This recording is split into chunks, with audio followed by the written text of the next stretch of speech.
प्यारे दोस्तों, आप सभी को नमस्कार। कैसे हैं आप?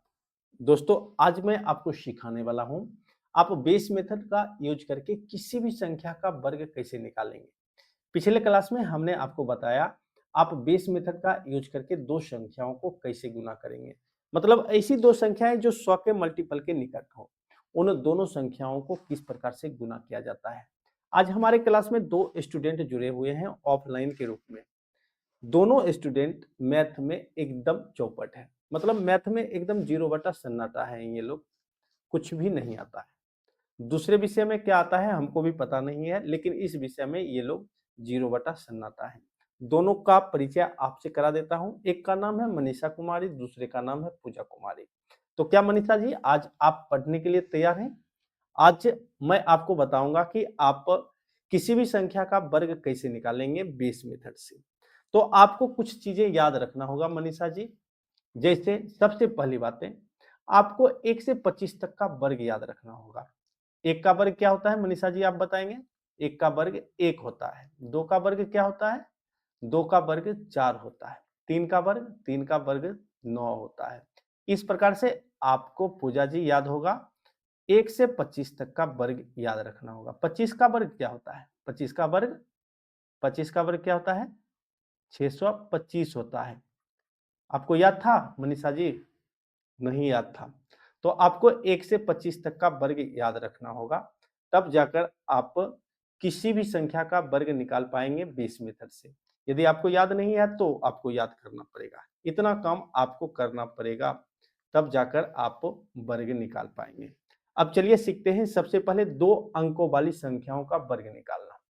दो अंकों वाली संख्या, सबसे पहली बात है आपको 1 से 25 तक का वर्ग याद होना चाहिए। 25 के बाद होता है 26। 26 का वर्ग क्या होगा? चलिए थोड़ा सा आगे बढ़ते हैं। आपसे कहा जाए कि बताइए 51 का वर्ग क्या होगा? अब 51 के निकट एक संख्या है 50। आप क्या कीजिए, सबसे पहला काम आपको करना है, बेस मानकर चलना है 50 के मल्टीपल में। यानी 50, 100, 150। और इसमें 50 जब आप बेस मानकर चलेंगे तो इसका बेस वैल्यू याद रखना होगा।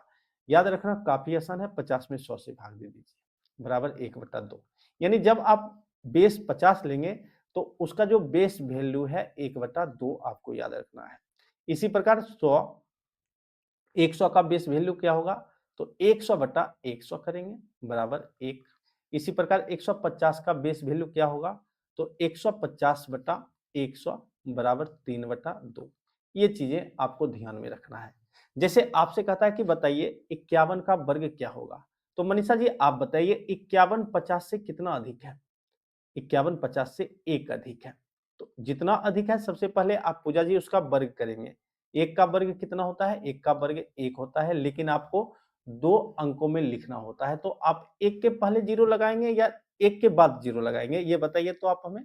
1 के पहले 0 लगाएँगे। क्यों 1 के पहले 0 लगाएँगे? क्योंकि जब हम किसी संख्या के पहले 0 लगाते हैं तो उस संख्या में कोई परिवर्तन नहीं आता है। लेकिन जब हम किसी संख्या के बाद पीछे 0 लगाते हैं तो उस संख्या का मान 10 गुना बढ़ जाता है। जितना 0 बढ़ाते जाएँगे उसका 10 गुना बढ़ते जाएगा। तो इस प्रकार आप 1 के पहले यदि 0 लगाते हैं तो वह संख्या ज्यों का त्यों रहता है, लेकिन 1 के बाद 0 लगाते हैं तो वह संख्या 10 गुना हो जाता है। तो सबसे पहला काम आपको क्या करना है? आपको बेस मानना है। कितना मानना है? 50 मानना है। यहाँ पर संख्याओं का रेंज भी लेना है आपको। 50 से 25 अधिक 25 प्लस 25 तक जाना है और 50 से माइनस 25 तक जाना है। इस प्रकार आप एक रेंज लेकर चलेंगे। मतलब यदि आप 25 से 75 तक का वर्ग निकालते हैं तो आपका जो बेस होगा वह 50 होगा। यदि आप 75 से 125 तक का वर्ग निकालते हैं तो उसका बेस 100 होगा। आप अपने हिसाब से ये बेस ले सकते हैं। ये इसमें कोई जबरदस्ती नहीं है कि आप यहाँ तक का ही बेस लें। आप जहाँ तक अपने हिसाब से कैलकुलेट कर पाते हैं, मन ही मन में जितना स्ट्रॉन्ग आपका माइंड कैलकुलेशन को करने में करता है, आप वहाँ तक ले सकते हैं। ये आपके ऊपर डिपेंड करता है। ऐसा नहीं है कि जब हम 151 का वर्ग निकालें तो हम 150 ही बेस लें। आप 100 भी बेस ले सकते हैं। ये आपके ऊपर निर्भर करता है, आप कितना स्पीड में कैलकुलेट कर पाते हैं। ठीक है? आपको निकालना है किसका वर्ग? पूजा जी 51 का वर्ग। 51 50 से कितना अधिक है? 1 अधिक है। आप क्या करेंगे? 1 का वर्ग करेंगे। 1 का वर्ग कितना होता है? 1 होता है।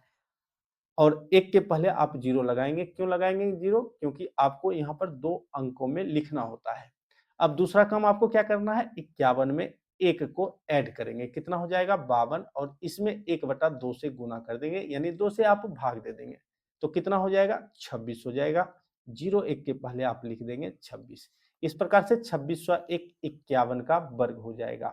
आप समझ गए? इसी प्रकार से यदि आपसे कहता है कि बताइए 52 का वर्ग क्या होगा? 52 का वर्ग क्या होगा? मनीषा जी आप बताइए क्या करना है सबसे पहले? सबसे पहले आपको करना है, ये देखना है कि 52 जो है 50 से कितना अधिक है? कितना अधिक है पूजा जी? 2 अधिक है। आप 2 का वर्ग करेंगे। 2 का वर्ग कितना होता है मनीषा जी? 4 होता है, लेकिन आपको 2 अंकों में लिखना होता है। तो आप 4 के पहले 0 लगाएंगे। अगला काम आपको क्या करना है? इस 52 में 2 को ऐड करना है। 52 2 कितना होता है? 54 होता है, और 54 में आप 2 से भाग दे देंगे। कितना हो जाएगा? 27 हो जाएगा। 0 4 के आगे आप लिखेंगे 27। इस प्रकार से 27 और 4 52 का वर्ग हो जाएगा। ठीक इसी प्रकार से दोस्तों यदि आपसे कहा जाए कि बताइए 53 का वर्ग क्या होगा? 53 का वर्ग क्या होगा? आपको क्या देखना है? 53 50 से कितना अधिक है? आप कहेंगे 53 50 से 3 अधिक है।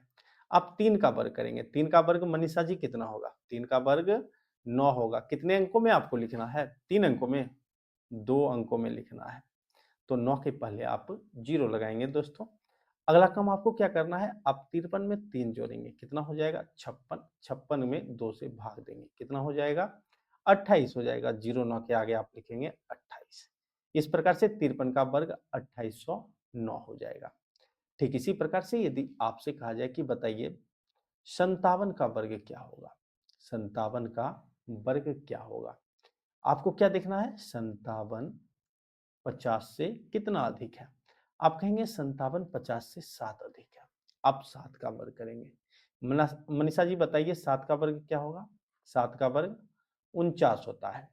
7 का वर्ग कितना होता है? 49 होता है। अब आप क्या करेंगे? 49 ऑलरेडी 2 अंकों में लिखा हुआ है, तो आपको 0 लगाने की कोई आवश्यकता नहीं है। अब दूसरा काम आपको क्या करना है? 57 में 7 जोड़ना है। कितना हो जाएगा? 57 7 64 हो जाएगा। और 64 में आप 2 से भाग देंगे। कितना हो जाएगा? 32। 49 के पहले आप लिखेंगे 32। इस प्रकार से 32 49 57 का वर्ग हो जाएगा। ठीक इसी प्रकार से यदि आपसे कहा जाए कि बताइए 61 का वर्ग क्या होगा? 61 का वर्ग क्या होगा? मनीषा जी आप बताइएगा। 61 50 से कितना अधिक है? 61 50 से 11 अधिक है। आप पूजा जी 11 का वर्ग कीजिए। 11 का वर्ग कितना होता है? 11 का वर्ग 181, 121 होता है, 181 नहीं। तो 121 होता है। लेकिन आपको मनीषा जी ध्यान रखना है। क्या ध्यान रखना है? आपको अंतिम के 2 अंकों को ही लिखना है। आपको अंतिम के 2 अंकों को ही लिखना है, यानी केवल 21 को लिखेंगे आप, 1 आपका जमा रह जाएगा। अब मनीषा जी आपको क्या करना है? इस 61 में 11 जोड़ना है। कितना हो जाएगा? 61 में 11 जोड़ेंगे 72 हो जाएगा। 72 में 2 से भाग देंगे। कितना हो जाएगा? 36। और ये जो जमा वाला 1 है पूजा जी, अब 36 में आप इसे जोड़ेंगे। तो 36 में 1 जोड़ेंगे कितना हो जाता है? 37 हो जाता है। 21 के पहले आप लिखेंगे मनीषा जी 37। इस प्रकार से 3721 61 का वर्ग हो जाएगा। नहीं समझे? दूसरा समझिए, दूसरा एग्जांपल से समझते हैं। जैसे आपसे कहता है कि बताइए 62 का वर्ग क्या होगा? 62 का वर्ग क्या होगा? तो मनीषा जी आपको क्या देखना है? सबसे पहले आपको देखना है 62 50 से कितना अधिक है? 62 50 से 12 अधिक है। आप 12 का वर्ग कीजिएगा पूजा जी। 12 का वर्ग कितना होता है? 12 का वर्ग 144 होता है। ये सभी आपको याद रखना चाहिए। यदि आप याद नहीं रखते हैं तो आप बेस मेथड का सही ढंगों से यूटिलाइज नहीं कर पाएंगे, मतलब यूज नहीं कर पाएंगे। तो आपको क्या करना होता है? अंतिम के 2 अंकों को ही लिखना होता है, यानी 144 में आप केवल 44 को नोट करेंगे, 1 आपका जमा रह जाएगा। अब 62 में 12 जोड़ेंगे, कितना हो जाएगा? 74। 74 में 2 से भाग देंगे। 37 दूना 74 होता है। आपको याद है मनीषा जी पहाड़ा 37 का? जरा पढ़ के सुनाइए तो। अब याद नहीं है। 37 दूना कितना होता है? 74 होता है और जमा वाला 1 जोड़ेंगे, कितना हो जाएगा? 38 हो जाएगा। 44 के पहले आप लिखिए 38। इस प्रकार से 3844 62 का वर्ग हो जाएगा। ठीक इसी प्रकार से यदि आपसे कहता है कि बताइए 67 का वर्ग क्या होगा? तो मनीषा जी आपको क्या देखना है सबसे पहले? आपको ये देखना है 67 50 से कितना अधिक है? आप कहेंगे 67 50 से 17 अधिक है। आप 17 का वर्ग करेंगे। 17 का वर्ग कितना होता है? याद नहीं है? याद कीजिए। 17 का वर्ग 289 होता है। 289 में आपको अंतिम के 2 अंकों को लिखना होता है। आप 89 को लिखेंगे, 2 आपका जमा रह जाएगा। अब 67 में 17 जोड़ेंगे, 67 में 17 जोड़ेंगे 84 होता है और इसमें आप 2 से भाग देंगे, कितना हो जाएगा? 42। 42 में जमा वाला 2 जोड़ेंगे, कितना हो जाएगा? 44 हो जाएगा। 89 के पहले आप लिखेंगे 44। इस प्रकार से 4489 67 का वर्ग हो जाएगा। ठीक इसी प्रकार से यदि आपसे कहा जाए कि बताइए 49 का वर्ग क्या होगा? 49 का वर्ग क्या होगा? आपको क्या देखना है? 49 50 से कितना कम है? तो 49 50 से कितना कम है मनीषा जी? 49 50 से 1 कम है। जितना कम है आप उसका वर्ग करेंगे। 1 का वर्ग 1 होता है लेकिन आपको 2 अंकों में लिखना है।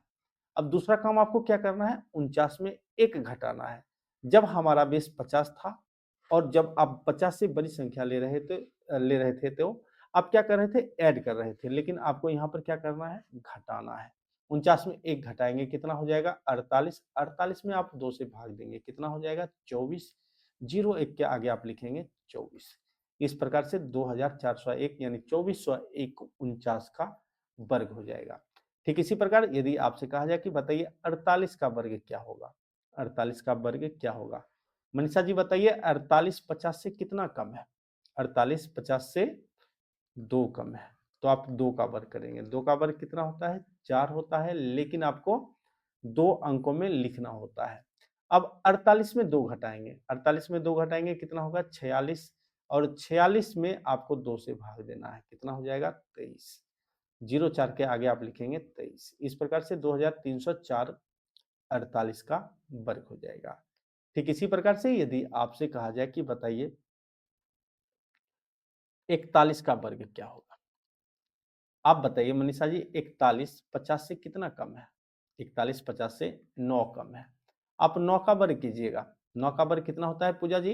9 का वर्ग 81 होता है। 81 ऑलरेडी 2 अंकों में है, इसलिए आपको अपनी ओर से 0 लगाना नहीं है। अब आपको क्या करना है? आपको करना है इस 41 में 9 को घटाना है, कितना हो जाएगा? 32 हो जाएगा और 32 में आप क्या करेंगे? 2 से भाग देंगे, कितना हो जाएगा? 16। 81 के पहले आप लिखेंगे 16। इस प्रकार से 1681 41 का वर्ग हो जाएगा। ठीक इसी प्रकार से यदि आपसे कहा जाए कि बताइए 75 का वर्ग क्या होगा? 75 का वर्ग क्या होगा? आपको क्या देखना है? 75 75 50 से कितना अधिक है? 75 50 से 25 अधिक है। आप 25 का वर्ग कीजिएगा। 25 का वर्ग कितना होता है मनीषा जी? आपको बताए थे थोड़ी देर पहले। 25 का वर्ग 625 होता है। आपको अंतिम के 2 अंकों को लिखना होता है। आप 25 को नोट कर लेंगे। 6 आपका जमा रह जाएगा। अब 75 में 25 को क्या करना है? जोड़ना है। 75 में 25 जोड़ेंगे, कितना हो जाएगा? 100 हो जाएगा। 100 में 2 से भाग देंगे, कितना हो जाएगा? 50 और ये जो जमा वाला 6 है इसे भी तो ऐड करना है, कितना हो जाएगा? 56 हो जाएगा। 25 के पहले आप लिखेंगे 56। इस प्रकार से 5625 75 का वर्ग हो जाएगा। ठीक इसी प्रकार से यदि आपसे कहा जाए कि बताइए 99 का वर्ग क्या होगा? अब 99 जो है 100 के निकट है, तो आप यहाँ पर बेस 100 मानकर चलेंगे। तो आपको क्या देखना है? पहला चीज देखना है कि 99 जो है 99 100 से कितना कम है? आप कहेंगे 99 100 से 1 कम है। जितना कम है आप उसका वर्ग करेंगे। 1 का वर्ग 1 होता है, लेकिन आपको 2 अंकों में लिखना होता है। अब अगला काम क्या करना है आपको? 99 में 1 घटाना है, कितना होगा? 98 और 98 में आप 1 से गुना करेंगे, कितना हो जाएगा? 98 ही हो जाएगा। यानी जब आपका बेस 100 हो तो आप 1 से गुना करेंगे और आप सभी जानते हैं जब आप किसी संख्या में 1 से गुना करते हैं तो क्या होता है? उस संख्या में कोई परिवर्तन नहीं होता है। ये बातें मनीषा जी आप जानते हैं? नहीं जानते हैं, तो जान लीजिए। जब आप किसी संख्या में 1 से गुणा करते हैं तो उस संख्या में कोई परिवर्तन नहीं होता है। इसीलिए आपको हम कहे थे ये दोनों स्टूडेंट 1 नंबर चौपट है। इन दोनों को पढ़ने से कोई मतलब नहीं है, बस क्लास में आ गए हैं। चलिए बढ़ते हैं आगे। इसी प्रकार से यदि आपसे कहा जाए कि बताइए 98 का वर्ग क्या होगा? 98 100 से कितना कम है? 98 100 से 2 कम है। आप 2 का वर्ग करेंगे। 2 का वर्ग कितना होता है? 2 का वर्ग 4 होता है, लेकिन आपको 2 अंकों में लिखना होता है, तो 4 के पहले आप 0 लगा देंगे। अब आपको क्या करना है? 98 में 2 घटाना है, कितना होगा? 96, और 96 में 1 से गुणा करेंगे तो 96 ही रहेगा। 0 4 के पहले आप लिख दीजिए 96। इस प्रकार से 96 100 4 98 का वर्ग हो जाएगा। ठीक इसी प्रकार से यदि आपसे कहा जाए मनीषा जी बताइए 97 का वर्ग क्या होगा? 97 का वर्ग क्या होगा? 97 100 से 3 कम है। चलिए 3 का वर्ग किए, 3 का वर्ग 9 हो गया, लेकिन 2 अंकों में लिखना है। अब 97 में क्या करना है? 3 घटाना है, कितना होगा? 94। और वाह मनीषा जी आप तो सीख गए हैं। इस प्रकार 97 का वर्ग कितना हो जाएगा? 9409 हो जाएगा। किसका वर्ग? 97 का वर्ग। इसी प्रकार से यदि आपसे कहा जाए कि बताइए 95 का वर्ग क्या होगा? 95 100 से कितना कम है पूजा जी? 5 कम है। 5 का वर्ग कीजिए। 5 का वर्ग 25 होता है। 25 ऑलरेडी 2 अंकों में है, अपनी ओर से 0 लगाने की आवश्यकता नहीं है। अब क्या करना है मनीषा जी बताइए आप? 95 में 5 घटाना है, कितना हो जाएगा? 90। 25 के पहले आप लिख दीजिए 90। इस प्रकार 95 का वर्ग 90 100 25 हो जाएगा। ठीक इसी प्रकार से यदि आपसे कहा जाए मनीषा जी बताइए 88 का वर्ग क्या होगा? 88 100 से 12 कम है। चलिए 12 का वर्ग करना है ना। 12 का वर्ग 144 होता है पूजा जी, आपको याद रखना चाहिए। लेकिन आपको अंतिम के 2 अंकों को ही लिखना है, यानी 44 को नोट करना है, एक आपका जमा रह जाएगा। दूसरा काम क्या करना है? 88 में 12 घटाना है, कितना होगा पूजा जी? 76 होगा, और जमा वाला 1 जोड़ना है। चूंकि 76 में आप 1 से गुना करेंगे तो 76 ही रहेगा, और जमा वाला 1 जोड़ेंगे कितना हो जाएगा? 77 हो जाएगा। 44 के पहले आप लिखेंगे 77। इस प्रकार 77 144 88 का वर्ग हो जाएगा। तो इस तरह से आप 2 अंकों वाली संख्या हो चाहे 3 अंकों वाली संख्या हो, इन सभी संख्याओं का वर्ग आसानी से निकाल पाएंगे। अभी छोटे-छोटे वीडियो क्लिप चैनल पर अपलोड किया जा रहा है, आप लोग चैनल से जुड़िए, चैनल को सब्सक्राइब कीजिए। आने वाले समय में मैं आपके लिए बेहतर से बेहतर कंटेंट लाएंगे, आप लोग हमारे चैनल को जरूर सब्सक्राइब कीजिएगा। आज ये दोनों स्टूडेंट शायद थोड़ी-थोड़ी सीख गया होगा, और क्लास का टाइम ड्यूरेशन भी बहुत कम है। आने वाले समय में इम्प्रूव होगा, क्योंकि अभी मात्र 40 स्टूडेंट, मतलब 40 व्यक्ति ही चैनल को सब्सक्राइब किए हैं। आप भी आइए चैनल को जरूर सब्सक्राइब कीजिए। धन्यवाद।